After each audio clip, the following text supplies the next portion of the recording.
Na madrugada do dia 6 de junho de 1944, a maior força de invasão anfíbia já reunida ataca a parede atlântica de Hitler, na Normandia, região ao norte da França, iniciando a Operação Overlord. O dia D mobilizou 5.300 navios que transportaram 150 mil homens e 1.500 tanques para a Normandia. Além disso, 12 mil aeronaves foram utilizadas nesse dia, muitas delas usadas por paraquedistas que pousaram em diferentes pontos da região. Na primavera de 1944, Adolf Hitler sabia que a guerra seria decidida na França. Em uma conferência com seus generais, ele disse que o desfecho da guerra toda depende de cada homem lutando no oeste, e isso significa o destino do próprio Reich. As mortes na frente oriental estavam excedendo muito a capacidade alemã de reposição, e os centros industriais do Reich estavam sob fortes ataques de bombardeiros. Se a invasão aliada da França falhasse, os alemães teriam espaço para se preparar e contra-atacar os soviéticos e colocar em uso os submarinos avançados e as armas com quais Hitler esperava reparar a iniciativa. Debaixo da proteção à Operação Bodyguard, os aliados realizaram diversas operações concebidas para iludir os alemães em relação à data e o local dos desembarques. A Operação Fortitude incluía a Fortitude North, uma campanha de desinformação que utilizava transmissões de rádio falsas para levar os alemães a que estava iminente um ataque na Noruega, e a Fortitude South, que consistia na informação falsa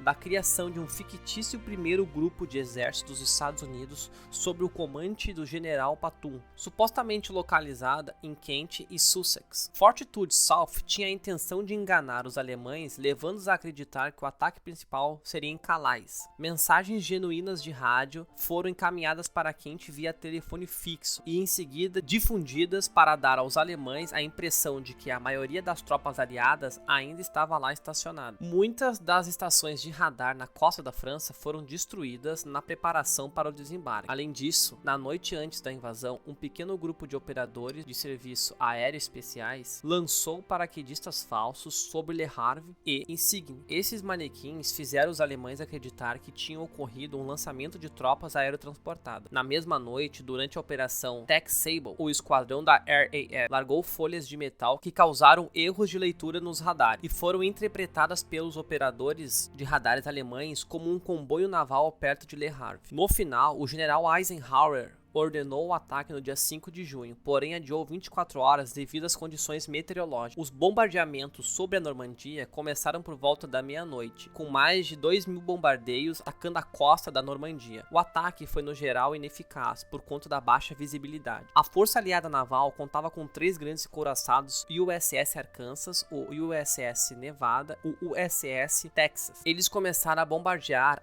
as áreas atrás das praias por volta das 5h45 da manhã, sendo um ataque 40 minutos antes das tropas começarem a desembarcar. O executivo de operações especiais britânico organizou uma campanha de sabotagem a ser implementada pela resistência francesa. Eles tinham como objetivo 4 planos: sabotar sistema rodoviário, destruir instalações elétricas, atrasar os potenciais reforços inimigos e cortar o sistema de comunicação. A invasão foi liderada pelo maior ataque de paraquedistas já feito. Aproximadamente 18 mil homens saltaram de aviões. A divisão 101 americana e a 82, cerca de 13 mil paraquedistas saltaram para conquistar território interno a partir da praia de Utah, tendo como objetivo controlar os caminhos atrás da praia, destruir as estradas e as pontes ferroviárias sobre o rio Dove, enquanto a 6ª Divisão Britânica de Paraquedistas foi lançada para capturar os cruzamentos sobre o rio Orne e o canal de Caen, no flanco leste das praias invadidas. As aterrissagens de paraquedistas foram caóticas. Os americanos foram espalhados sobre uma ampla área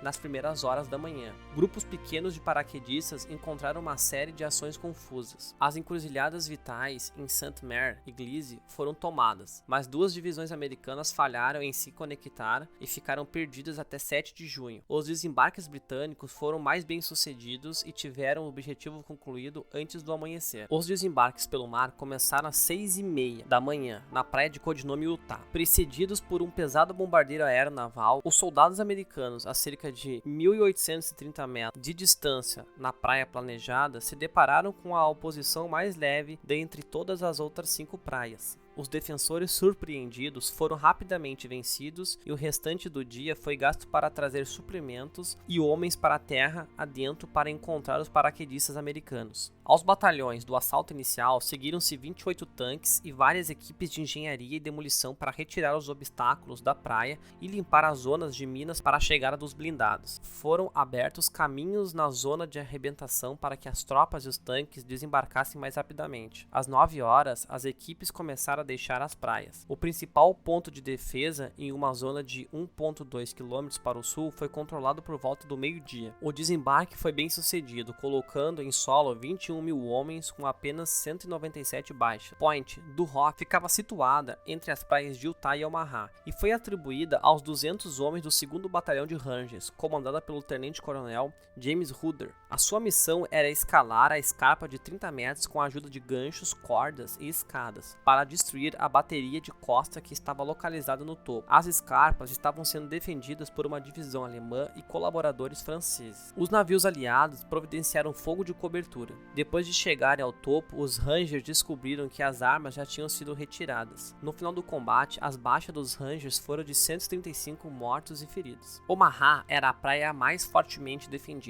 Eles foi atribuído à 1ª Divisão de Infantaria e à 29ª Divisão de Infantaria. Ficaram frente a frente com a Divisão 352 de Infantaria Alemã. As fortes correntes marítimas empurraram muitas lanchas de desembarque para o leste das posições pretendidas ou causaram muitos atrasos. Com receio de atingir as suas próprias embarcações, muitos bombardeiros americanos adiaram o lançamento das bombas, e isso deixou os obstáculos na praia de Omaha intactos quando os homens desembarcaram. Muitas embarcações ficaram presas e as tropas tiveram que andar dentro da água de 50 a 100 metros, muitas vezes com água até o pescoço, sob o fogo inimigo que vinha da praia. Alguns tanques danificados na praia continuaram a efetuar fogo de cobertura até ficarem sem munição ou submersos com a subida da maré. As baixas chegaram a 2.000 devido ao fogo inimigo disparado de cima dos penhascos. Sair da praia só era possível através de 5 ravinas fortemente defendidas. E no final da manhã, apenas cerca de 600 homens conseguiram progredir. Ao meio-dia, quando o fogo de artilharia aliada começou a controlar a situação e os alemães começaram a ficar sem munição, os americanos conseguiram abrir alguns caminhos para sair da praia. Cerca de 3.000 soldados perderam a vida na praia de Omaha. Os primeiros desembarques na praia Gold estavam previstos para 7h25 devido às diferenças de maré entre a praia e as dos americanos. Os ventos fortes que fazia dificultou as manobras das embarcações de desembarque. 3 a 4 posições defensivas alemãs situadas na bateria de Long-sur-Mer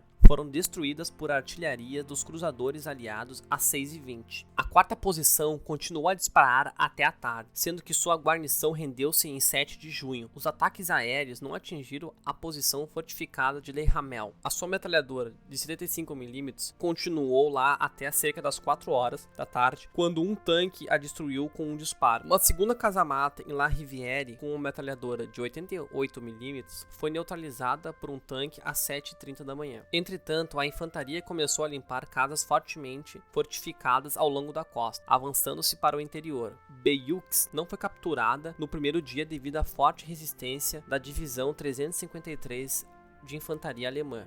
Os aliados sofreram cerca de 1.000 baixas na praia Gold. O desembarque em Juno foi atrasado por causa da agitação marítima, e como os homens chegaram primeiro do que os seus blindados de apoio, sofreram várias baixas no desembarque. A maioria dos bombardeiros não acertou as defesas alemãs. Os caminhos para sair da praia foram efetuados na costa, mas não sem dificuldades. A praia e as ruas próximas ficaram obstruídas pelo tráfego durante a maior parte do dia, dificultando a movimentação para o interior. As principais defesas alemãs, equipadas com a metralhadora 75 mm, fortificações e arame farpado e minas, estavam localizadas em Courcelles-sur-Mer, Saint-Aubin e Bernieres. As cidades tinham que ser limpadas em combates de casa em casa, a caminho de Bienne-sur-Mer. Os soldados entraram 5 km para o interior e descobriram que as estradas estavam defendidas por posições alemãs armadas com metralhadoras que tiveram de ser neutralizadas antes do avanço prosseguir. O aeródromo de Caen foi capturado um mês depois. A zona ao redor tornou-se um palco de vários combates. À noite, as posições defensivas dos aliados estabelecidas na praia Juno e Gold estendiam-se por uma área de 19 km de comprimento e 10 km de largura.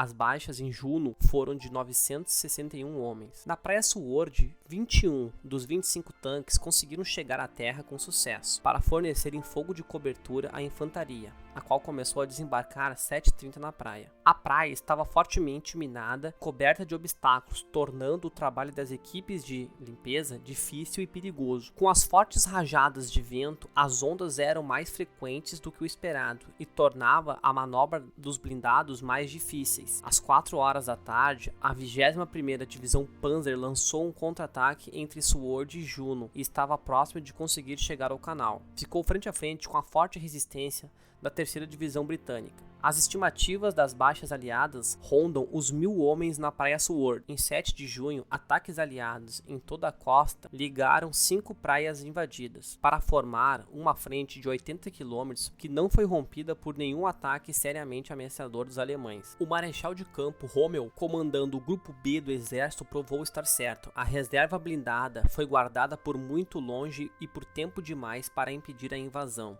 Cerca de 150.000 soldados aliados desembarcaram no dia D e com o preço de 9.000 mortes, eles feriram mortalmente o Terceiro Reich.